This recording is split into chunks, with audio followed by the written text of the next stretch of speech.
చదవండి, దేవుని గ్రంథంలో అద్భుతమైన మాట రాశాడు. తర్వాత మొదటి సమూయేలు గ్రంథం 24వ అధ్యాయం 17వ మాట. మొదటి సమూయేలు గ్రంథము 24. యెహోవా అక్కడ చదువుతున్నామ్మా, 2వ వచనం చదువు. అప్పుడు సౌలు ఇశ్రాయేలు అందరిలో నుండి 3,000 మందిని ఏర్పరచుకుని వచ్చి కొండ మేకలకు వాసములకు శిలాపర్వతము దావీదును అతని జనులను వెతుడికై బయలుదేరాను. ఒక రాజు ఒక్కడిని పట్టుకోవడానికి ఒక్కడిని పట్టుకొని 3,000 మందితో బయలుదేరితే ఎలా ఉంటుంది పరిస్థితి చెప్పండి అమ్మా? ఎవడన్నా తట్టుకోగలడా? ఒక రాజు, తన దగ్గర సైన్య బలం ఉంది, సైనికులందరూ అతని చేతిలో ఉన్నారు, ఇతనికి బ్యాక్గ్రౌండ్ లేదు. అవసరమైతే అన్నదమ్ములు కూడా వెనకాల చెప్పండి, ఆ అన్నదమ్ములు ఉన్నారు కొంతమంది దావీదుకి, వాళ్ళు కూడా ఇతనితో వచ్చే పరిస్థితి. సౌలు గారు మా చిన్న తమ్ముడిని వేసేద్దాం కూడా, వేసైతే దరిద్రం పోతుంది, వేసేయండి బాబు అన్నవాళ్ళు. బ్యాక్గ్రౌండ్ లేదు, బంధువుల బలము లేదు, సైనిక బలము లేదు, ఏ బలము లేదు. 3,000 మందితో దావీదును చంపాలని, దావీదును తీసేయాలని, దావీదును ఎలాగైనా తన రాజ్యం నుండి దూరముగా పంపించేయాలని, అతను బ్రతకడానికి వీలేదన్న రాజ్యానికి తను అడ్డొస్తాడనేటువంటి దురహంకారముతో, దురుద్దేశముతో, చెడ్డ పన్నాంగముతో వెతుకుతూ కొండ గుహ దగ్గరకు వచ్చాడు. అక్కడ ఉన్నాడని తెలిసిపోయింది. ఎంతమంది వచ్చాడండి? ఏమైనా బాగుందా? ఒక నట్టుకోవడానికి పోలీసు వాళ్ళు నన్ను అట్టుకోవడానికి మొత్తం బెటాలియన్ అంతా నింపేరు కూడా చుట్టూనే. ఇది మీరందరూ ఏమంటారు, ఇదేంటండి పాటగారిని పట్టుకుని బెటాలియన్ ఎందుకండి? ఆయన మామూలుగా హోంగార్డుని పంపిస్తే చాలండి, ఫోన్ చేస్తే వచ్చేది. దేవునికి స్తోత్రం కండి. ఆ గేడే పాస్టర్ గారు ఆ బాబు వస్తున్నాను బాబు, అయిపోయింది కదా. 3,000 మందిన ఈ బాబు ఏంటిది అంటే, దావీదు ఎంత భయపడిపోతున్నాడు మీరు ఆలోచన చేయండి. దావీదుకి భయపడిపోతున్నాడు. ఎందుకని తెలుసా? దావీదు ఒక్కడే కదా, దావీదుతో పాటు 10,000 సైన్య బలం ఉన్నటువంటి మహాశక్తిశాలి ఆయనతో ఉన్నాడు. యుద్ధమును జరిగించేవాడు ఆయన బలముతో ఏవైనా దావీదు చేయగలడు. ఒంటి చేతితోనే పంగలకరతో కొట్టేశాడు. ఎంతటండి? పుట్టుకు అలా కొడితే అలా పడి మొదటి బుల్లెట్ వాడినవాడు. మొదటి బుల్లెట్ గన్ ఎవరు కనిపెట్టినాడు? దావీదే. అప్పుడు దాకా లేవు, గన్తో కాల్చేవారు. గన్లా కాల్చాడు, సరిగ్గా నూతిటి మీద కాల్చాడట. నూతిటి మీద వెళ్ళింది బుల్లెట్. వెంటనే పడిపోగానే అతన్ని బాకుతోనే, అతన్ని కత్తివత్తోనే దగ్గరికి వెళ్ళి గుండెల మీద దింపి శిరస్సును ఛేదించి పట్టుకుని వచ్చాడు. ఈయన్ని మామూలుగా నేను ఒక్కన వెళ్తే ఏం చేయలేనని 3,000 మందితో కొండంతా తొలిచేస్తున్నాడు. ఇన్వెస్టిగేషన్ చేస్తున్నాడు. ఎక్కడున్నాడు? అక్కడ ఉన్నాడు, ఆ ఏరియాలో ఉన్నాడు, ఈ ఏరియాలో ఉన్నాడు, ఏ ఏరియాలోనూ కనబడడం లేదు. భయపడి కాదు, సౌలుకు భయపడి పారిపోలేదు. ఒక కారణం ఉన్నది. ఆ కారణం చెప్తే నిజంగా ఏడుపు వస్తుందండి. ఆ రోజు ఆ గుహలోకి వెళ్ళిన తర్వాత ఆ గుహ లోపల దాక్కున్నాడట. ఎవరండి? దావీదు. ఈ గుహ దగ్గరికి వచ్చిన తర్వాత ఈయన ఏమొచ్చిందంటే శంఖనివర్తికి వెళ్ళాడట. ఏంటండి ఇది? శంఖానివర్తి. దేవునికి స్తోత్రం. ఒకసారి చెప్పాను అనుకుంటున్నాను, ఇది చెప్పాను అంటే రెస్ట్ రూమ్ అన్నమాట. ఒరే సైనికులారా మీరు ఆగండి, నేను లోపలికి వెళ్ళి కార్యక్రమం కానించుకొస్తానని లోపలికి వెళ్ళాడు. లోపలికి వెళ్ళిన తర్వాత జరిగిన సన్నివేశం ఏంటంటే, లోపల ఉన్నవాడు ఎవడండి? అని మామూలుడు కాదు. ఆ లోపల ఉన్న చీకట్లో ఉన్న దావీదుకి చుట్టూ కళ్ళే, నెత్తి మీద కళ్ళే, వెనకాల కళ్ళే, ఈ పక్కన కళ్ళే, ఈ పక్కన కళ్ళే. అంతటి జ్ఞాని. దేవునికి స్తోత్రం కలుగుగా. లోపలికి వచ్చిన వాడు సౌలుని గ్రహించి చుట్టూ 3,000 మంది జనసమూహము సైన్య బలం ఉందని తెలిసినను సింహం వంటి గుండె గలవాడు దావీదు. దేవునికి స్తోత్రం కలుగుగాక. దావీదు గురించి తన కుమారుడైన అబ్షలోము, తనకున్నటువంటి సైన్యాధ్యక్షుడు యావాబు సాక్ష్యం ఇస్తారు. నీ తండ్రి సామాన్యుడు కాదు, నీ తండ్రిని పట్టుకోవడం నీ వల్ల కాదు. అతడు సింహం వంటి బలము కలిగిన వాడు. అతడు అందరితో పడుకోడు, అతడు వేరుగా పడుకుంటాడు. సైనికులందరూ సమూహం అంతా ఒక చోట పడుకుంటే అతడు వేరుగా ఒక్కడే పడుకుంటాడు. అతని చుట్టూ జనం పడుకోవాలని కోరుకోడు. అతనితో యుద్ధం అంటే కష్టమే. కత్తి వాడడం నీకు ఒకవైపే తెలుసు, వాడికి అన్ని వైపులా తెలుసు. దావీదు కత్తి వాడడం జరగదండి, చెయ్యి అంతా ఏమైపోయిందటండి, రక్తసిక్తమైపోయింది. ఎంతో మందిని చంపేశారటండి తిప్పి.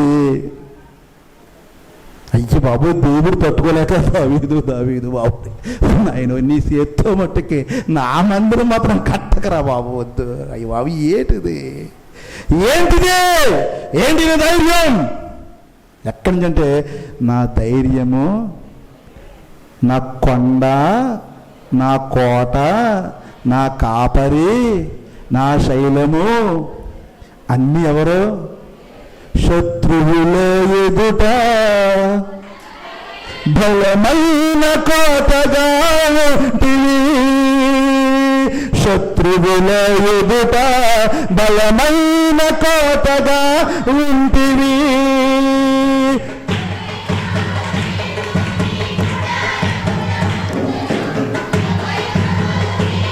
నీ గుడారముల నిందను కలచాటున దాగియుందును, నీ రెక్కల చాటున దాగియుందును. దేవా, నా మొర ఆలకించవా. ఒక శత్రువు సైన్య బలముతో తన ఉండే స్థావరానికి వస్తే మనం నిలబడగలమా? మనం ఉండే ఇంటిలోనికే వచ్చేసాడు. ఆ లోపలే ఉన్నాడు. మీరు చదివితే ఆ గుహలోనే దావీదు దాక్కున్నాడు. ఆ దావీదు దాక్కున్న గుహలోనికే రెస్ట్ రూమ్గా వెళ్ళాడు లోపలికి. ఎవరండి? సౌలు వెళ్ళాడు. ఎవడన్నా తట్టుకోగలరు చెప్పండి? ఎవరైనా ఉండగలరా? చుట్టూ ఎవరున్నారు? గుహకి ఎన్ని దూరాలు ఉంటాయి? ఇలాగ తలుపు ఉంటుందండి, ఇలాగో తలుపు ఉంటుందండి, పైన ఇలా కుట్టేసుకు పైకి దూకెత్తామండి. కుదరదు. ఎగ్జిట్ ఎంట్రన్స్ అంటే వెళ్ళడానికి రావడానికి ఒకటే డోరు. దేవునికి స్తోత్రం కలుగుగాక. లోపలికి వచ్చేసాడు, స్మెల్ పట్టేశాడు. వచ్చిన వాడు సౌలే. కానీ ఈ బలం ఎక్కడదే దావీదుకి? దావీదుకి ఈ ధైర్యం ఎక్కడదే తెలుసా మీకు? ఈ ధైర్యం ఇదిగో, నీవే నా ధైర్యము, నీవే నాకున్న సమస్తము, నా ఆపదలో రక్షించి నా శత్రువులు ఎదుట నీవు నాకు భోజనం సిద్ధపరచగలవు. ఇది నిన్ను బట్టి నేను ధైర్యంగా ఉన్నానని ఆ గుహలో ధైర్యంగా ఉండి వ్యవహారం చక్క పెట్టుకున్నాడు. దగ్గరికి వెళ్ళి వెనకాల వస్తవచ్చు ఇంకేం చేశారండి, అతనికి తెలియకుండా కట్ చేసి సమాధానంగా దొరకకుండా వచ్చేసి మరలా సైలెంట్ అయిపోయిన తర్వాత బయటకు వచ్చిన తర్వాత చూసుకున్నాడు. ఎవరండి? సౌలు. చూడండి, అద్భుతమైన మాట ఉంటుంది. 24 మాట. అప్పుడు దావీదు లేచి గుహలో నుండి బయలు వెళ్ళి, నా ఏలినవాడా రాజా, వెళ్ళిపోతున్న వాడిని పిలుస్తున్నాడు. గుహలో కార్యక్రమం పూర్తి చేసుకుని 2:1 పూర్తి చేసుకుని వెళ్ళిపోతున్నాడు. కోట వెద్ద దూరం వెళ్ళిపోయాడు. సైన్య బలం ఉన్నది, 3,000 మంది సైన్య బలం ఉన్నది. అటువంటి వాడిని ఏ ధైర్యంతో పిలుస్తున్నాడు? వెనకాల ఒక్కడు లేడే, ఎవరు లేరే, ఒంటరి వాడినప్పటికీ తన పైన, తన కింద, తన పక్కన, ఈ పక్కన ఎవరున్నారండి? యెహోవా దేవుని సైన్య బలమందు నిలిచిన వాడు ధైర్యంగా పిలుస్తున్నాడు, నా ఏలినవాడా, నా రాజా. అప్పటికి చూసారు ఎంత గౌరవమో. నీవు నన్ను చంపనాకు వచ్చినా నీవు నాకు రాజువే, నాకు అపకారం చేయడానికి వచ్చినా నీవు నాకు రాజువే. రాజా రాజా రాజా రాజా అని నేలను పడిపోయి సాష్టాంగ నమస్కారం చేసేటట్టండి. కింద పడిపోయి, ఎవరిని తరుగుతున్నావయ్యా నువ్వు ఎవరిని పట్టుకోవాలని తిరుగుతున్నావు తెలుసా? చచ్చిపోయిన కుక్కనే. నేను మిన్నల్ని తరుగుతున్నావు. నువ్వు నా దగ్గర ఏ బలం ఉందని నన్ను తరుగుతున్నావు? నేను ఏం అపకారం చేశాను? నీ కుటుంబానికి ఏం ద్రోహం చేశాను? నీకేం ద్రోహం చేశాను? నువ్వు నా తండ్రి వంటి వాడవని నీకు ఎంతో మేలు చేస్తే చచ్చిపోయిన కుక్కను తరుముతావా? నేను మిన్నల్లినయ్యా. నేను ఎవరినే? మిన్నల్లిని అంటే చూసండి, ఆ మిన్నల్లి అంటే చిన్న నల్లు. ఆ నల్లు నేను నొక్కితే దాంట్లో ఏముండదు, రక్తం కూడా ఉండదు. అలాంటి దాన్ని ఏమంటారంటే మిన్నల్ని అంటాడు. ఏమిటయ్యా ఇలాంటి నన్ను వాళ్ళ మాటలో ఏళ్ళ మాటలో వింటున్నావు? అదే మాట మాట్లాడతాడు. చూడండి ఒకసారి. ఇశ్రాయేలు రాజు ఎవరిని పట్టుకుని బయలుదేరొచ్చి ఉన్నాడు? ఏ పార్టీ వాడిని తరుముతున్నాడు? ఏమైనా 2000 మంది, 3000 మంది, 10,000 మంది సైన్య బలగొన్న రాజును తరుముతున్నావా? చచ్చిన కుక్కను కదా. ఏంటి చచ్చిన కుక్కను ఏం చేస్తారు చెప్పండి? రోడ్డు మీద చాలా చూస్తుంటాను, బండి మీద వెళ్ళినప్పుడు పాపం పేగులు ఊడిపోయి అలాగా ఉండిపోద్దా, ఇలా కారు ఎక్కేస్తుంది. కుక్క ఏం చేద్దాం, నోరు అలాగే ఉండిపోద్ది. చూస్తుంటాను, చాలా బాధ కలుగుతుంటుంది. అలా ఉండిపోద్ది అంతే. చచ్చిన కుక్కను తరుగుతున్నావు కదా, మిమ్మల్ని కదా. యెహోవా నీకు నాకు మధ్యలో న్యాయాధిపతిగా తీర్పు తీర్చునుగాక.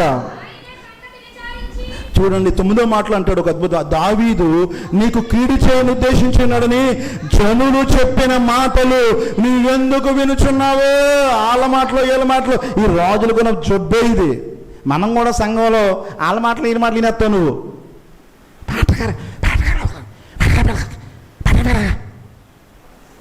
ఎందుకు డైరెక్ట్గా వచ్చి మాట్లాడు. వాళ్ళ మాటలు వీళ్ళ మాటలు వీళ్ళకి వెలుగా పెడతారు గొడవలు. ఇదిగో పాటర్ గారే, ఇదిగో పాటర్ గారు వాళ్ళ అబ్బాయి, పాట్రమ్మ గారు వాళ్ళ అమ్మాయి, పాట్రమ్మ గారు ఇదిగో అన్నావు అనుకోని బాబు చెవులు ఇలా లేచిపోతాయి. ఎందుకు 20 ఏళ్ళు పడి చూస్తున్నా మా పాస్టర్ గారు, మా పాస్టర్ గారు అతను ఏ సత్యం ఏ సత్యం చేయను పాడిపోద్ది. సాతాన్లో చూడాలంటే మనిషిని వెంటనే మోకరించి ప్రార్థన చేయి. అది నేర్చుకుందాం. నువ్వు జనుల మాటలు నువ్వెందుకు వింటున్నావయ్యా? ఆలోచించవయ్యా, ఒక్కసారి బుర్ర పెట్టి ఆలోచించవయ్యా రాజా.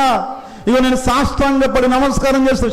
చంపే నా దగ్గర ఏ ఆయుధాలు లేవు, నా దగ్గర ఎవరి ఆయుధ సంపద లేదు. నేను కుక్క లాంటి వాడిని, చచ్చిన కుక్కను తరుముతున్నావు, మిన్నలను తరుముతున్నావు. ఇది ఒక విషయం గుర్తించుకో, యెహోవా నిన్ను ఈ రోజున నా చేతికి అప్పగించాడు. ఆ చీకటి గుహలో ఒక బళ్ళంతో నువ్వేనా పెద్ద మొనగాడు పెట్టి గొల్లియాతు కంటే గొప్పడువా? నేను దగ్గర రావక్కర్లేదు, కత్తిరించక్కర్లేదు, ఒక పూటలా పొడితే వెళ్ళిపోదు. అప్పు చెప్పాడు అదే మాట. యెహోవా ప్రతి కుక్కకే ఒక రోజు వస్తుందట, ప్రతి వ్యక్తికి ఒక రోజు వస్తుంది. యెహోవా నీ చేతికి ఈ దినమున సిసీరాను అప్పగించబోతున్నాడని ఆ యొక్క దెబోరా పలికినట్లుగా ఆ రోజున దావీదుకు ఎవరిని అప్పగించాడు తెలుసండి? సౌలును అప్పగించిన. ఇదిగో దేవుడు అభిషేకించిన వాణిని నేను ముట్టనగాక ముట్టను. నీవు దేవుని చేత అభిషేకించబడిన వాడవు. తండ్రి చూడుము, తండ్రి అన్నాడండి. మాంగారు అసలుకి ఎవరండినా? మాంగారు, మామయ్య గారు. అతను అన్నాడు, గొల్లియాతును చంపిన వాడికి ఏమిస్తాను నేను? నా పిల్లనిస్తాను, రాజ్యంలో అవన్నీ తీసేశాడు. మొత్తం రైతులనే పోయి, పిల్ల పోయింది, రాజ్యం పోయింది. ఇప్పుడు దావీదు అలాగా మేలు చేసినట్టు ఎప్పుడు పనికి మళ్ళీ కనపడతాడట పాపం ప్రజలకి. మేలు చేసి మేలులు పొంది, మేలులు పొంది, మేలులు చేసి మేలులు పొంది, మేలులు చేసి మేలులు పొంది, మేలులు చేసి మేలులు పొంది అంత అయిపోయిన తర్వాత ఆ పాస్టర్ గారు కనపడుతున్నాయి వీళ్ళకి. పనికి మాలోడి కింద మా పాస్టర్ గారు ముసలోడు అయిపోయినా ఏమైంది? కొత్త పాస్టర్ గారు చూడండి, ఇంకా ఆయన వాళ్ళ పని ఏమీ లేదు. మేలులు పొంది, గర్వఫలాలు పొంది, ఆశీర్వాదములు పొంది, అభివృద్ధి పొంది అన్ని అయిపోయిన తర్వాత కనపడతారంటే ఆ దైవజనుడు ఇంకా దైవజనుడు కనపడ్డు. కొత్తగా వస్తారు, మంచి బట్టలు వేసుకుని పుస్తత్రం బాబు తమ్ముడు అనగానే తమ్ముడు ఏం చేస్తాడంటే కరిగిపోతాడు. మా పాటగారు ఇప్పుడు ఇలా పిల్లలేదు. మేలులు పొంది పొంది పొంది పొంది తన చేత తన రాజ్యం కాపాడబడి అన్ని రాయితీలు ఇవ్వాల్సింది పోయి అన్ని తీసేసిన ఎంత మంచి. అందుకనే అన్నాడు దేవుడు, దావీదు నా హృదయానుసారుడైన. ఎంతటి అపకారం చేసినాడు దొరికితే నువ్వైతే ఏం చేస్తున్నాయి? పేక పిసిక ఊడిపోను, నీ కళ్ళు రెండు పేలిపోను, నువ్వు వెళ్ళిన దారిలో మళ్ళకుండా పోవా, నిన్ను పెద్దలారి గుద్ద, పెద్దలారి గుద్దేయాలట. ఇది పెడతావు తండ్రి. వాళ్ళ మాటలు నువ్వు వినకు.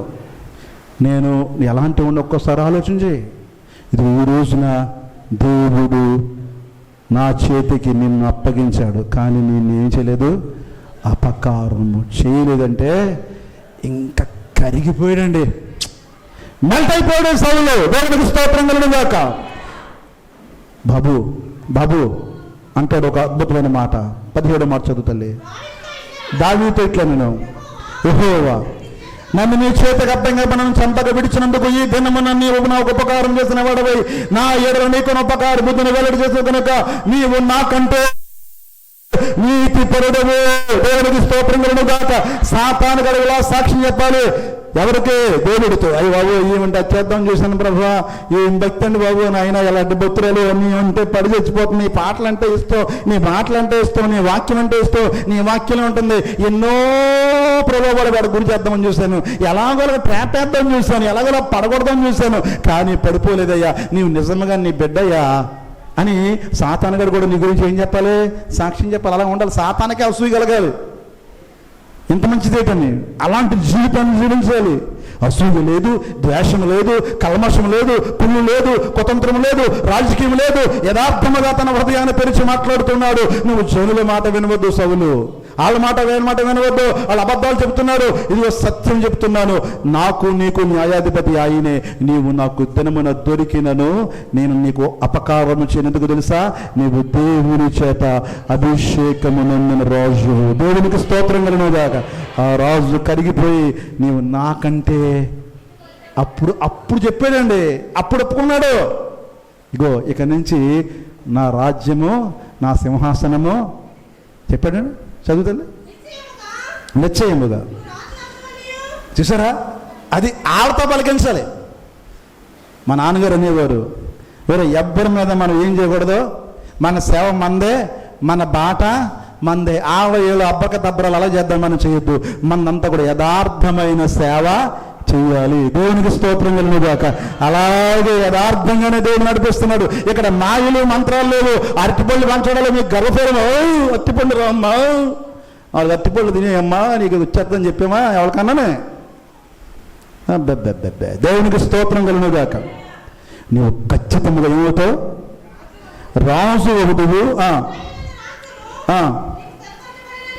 ఇశ్రాయేలు రాజ్యము నీకు స్థిరపడబడినయు నాకు తెలియను. దేవునికి స్తోత్రం కలుగునుగాక. ఇంకా చాలండి. శత్రువు చేత ఎవరైనా పొగడబడిన వ్యక్తి ఎవరైనా ఉన్నాడంటే బైబిల్లో అది దావీదు రాజే. దానికి కారణం ఏంటంటే తన మనసు దేవుని మనసు ఒక్కటే. ఎందుకంటే దేవుడు కూడా అనీతిమంతుల మీద వర్షం కురిపిస్తాడు. ఆయన బుద్ధి ఈయన బుద్ధి ఒకటే. వారు చెడ్డవారిని వారిని ఇలా గురి చేయాలని త్వరగా ఆయన అపకార బుద్ధి చేసేవాడు కాదు. కీడు చేయుట కన్నా తొందరపరుడు, అపకారం చేయడం కన్నా తొందరపరుడు. ఎవరికైనా విలువైన సమయాన్ని, మంచి సమయాన్ని ఇస్తాడు దేవుడు. అటువంటి బుద్ధి కలిగిన వాడు, యథార్థతను వదిలిన వాడు, మంచి బుద్ధి కలిగిన వాడు, మంచి అందగాడు, నిస్వార్థపరుడు. అయ్యా నువ్వు పిల్లని ఇస్తానన్నావు, నీ పిల్లని ఇవ్వలేదు. రాజ్యం ఇస్తానన్నావు, రాజ్యాన్ని ఇవ్వలేదు. నన్ను ఎలా చేస్తాను, అయినా బాగుందా బాబా అని అడగలేదు. ఏ విధమైన తెప్పుడు కార్యక్రమానికి తలొగ్గలేదు. అయ్యా నువ్వు చెడ్డ మాటలు వింటున్నావు, అవి వినొద్దు. నేను ఎలాంటి తెలుసా, నేను చచ్చిన కుక్కనయ్యా, నీ ముందు నేను ఎంత, నాకు రాజ్యం లేదు, నాకు ఏ బలం లేదు, నువ్వు రాజువి, నా తండ్రి లాంటి వాడవి, నీకు అపకారం చేయడానికి నేను ఎట్టి పరిస్థితులను కూడా నేను కలలో కూడా నీకు హాని తలపెట్టను. ఒకవేళ దేవుడే ఈ రోజున నా చేతికి అప్పగించాడు, అట్లాంటప్పుడు కూడా నేను ఏం చేశాను, నేను ఉపకారం చేసి పంపించాను. కానీ గుండెలు కరిగిపోయాయి. ఇప్పుడు నిజంగా సౌలుకి ఎలా ఉందో తెలుసండి, దావీదు గుండెలు బ్రాకుతో పొడిచినట్టు అయ్యింది. ఆ గుండెల్లోంచి వస్తున్న మాట, రక్తము కారుతున్న వేళలో మాట్లాడుతున్న చివరి వాంగ్మూలంగా మాట్లాడుతున్నాడు. ఇదిగో నీవు ఏమవుతావు తెలుసా, నువ్వు రాజు అవుతావు, నీ రాజ్యం ఇశ్రాయేలు మీద స్థిరంగా ఉంటుంది, నువ్వు నీతిపరుడవయ్యా. అబ్బా, శత్రువు నీ చేతికి చిక్కితే కొన్ని వారాలుగా, కొన్ని సంవత్సరాలుగా ఆ కొండకి ఈ కొండకి ఆ కొండకి నేను పరిగెట్టిస్తున్నాను, ఎండకి వానకి తడుస్తున్నావు. ఒకవేళ నువ్వు ధైర్యవంతుడు, వేగంగా కోట ఎక్కి కోట మేంచి నా యొక్క అంతఃపురంలో దిగి నన్ను అంతము చేసే శక్తి కూడా నీ దగ్గర ఉందనే సంగతి చెప్పండి. ఏ సౌలుకు తెలీదా దావీదు బలం? రాజుకు తెలుసు. అయినప్పటికీ నువ్వు ఇంచెంత హాని చేయలేదు కనుక నువ్వు నాకంటే నీతిపరుడు. ఈ రోజున దేవుడు ఒకవేళ కష్టాలతో, సమస్యలతో, ఇరుకులతో, ఇబ్బందులతో పరుగు పెడుతున్నావేమో, 365 రోజులు ఇంతేనా నా బ్రతుకు? ఏ రోజు నిన్ను సంతోషించగలను? ఏ రోజు నిన్ను ఆనందించగలము? ఏ వారంలో బాగుంది? ఎప్పుడు ఏ స్థితిలో బాగుంటానండి? ఈ సంవత్సరం బాగుంటుందండి, ఈ వారం బాగుంటుందా? ఆగస్టు నెల వచ్చిందండి, ఆగస్టులో అన్ని కష్టాలేనా? ఆగస్టు అయినా నా పరిస్థితి మారుతుందండి. గత 6 వారాలుగా 6 నెలలుగా ఏది కూడా అనుకున్నది ఏది కూడా సాగడం లేదండి.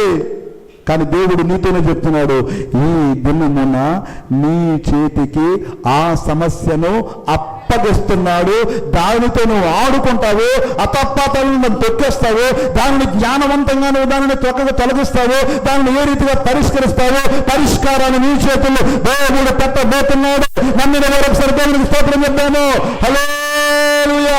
ఈ రోజున నీ పరిస్థితి మారబోతుంది, ఈ రోజున నీ స్థితి మారబోతుంది, ఈ రోజున నువ్వు అనుకున్న కార్యమును నెరవేర్చుకోబోతున్నావు. ఈ రోజున దేవుడు దానిని నీ చేతికి అప్పగించబోతున్నాడు. నమ్మిన వారందరూ కూడా ఒకసారి మోకరిద్దాం, అందరూ కూడా మోకరిద్దాం, అందరూ మోకరిద్దాము, ప్రార్థన చేద్దాం. పరిశుద్ధుడా, ఈ రోజున నా స్థితి, నా పరిస్థితి ఒక్కసారి నా స్థితి బాగోలేదయ్యా. 24వ సంవత్సరాన్ని ప్రారంభించాను, కానీ నేను మనసారా నవ్వుకోలేకపోతున్నాను, నేను మనసారా ఆనందించలేకపోతున్నాను, కడుపారా తినలేకపోతున్నాను. ఎవరితోనైనా కపటంగా మాట్లాడుతున్నాను, మోసంగా మాట్లాడుతున్నాను. నవ్వులో మోసం ఉన్నది, నా నవ్వులో కపటం ఉన్నది, నా మాటలో రెండవ అర్థం ఉన్నది. అయ్యా అయ్యా అయ్యా, నాకు స్వచ్ఛమైన మనస్సు, దావీదు వంటి మనస్సు నాకు దయచేయని అయ్యా. దావీదు లాంటి హృదయం నాకు ఇవ్వయ్యా, దావీదు లాంటి మనస్సు నాకు ఇవ్వయ్యా అని ఒకసారి ప్రభుని అడగండి. అందరూ కూడా అవమానమందను నేను వద్దాని నీ బిడ్డను, అవమానమందను నేను వద్దాని నీ బిడ్డను,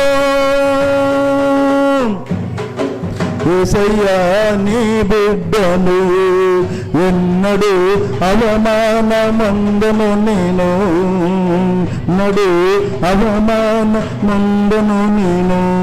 దేవునికి స్తోత్రం కలుగును గాక.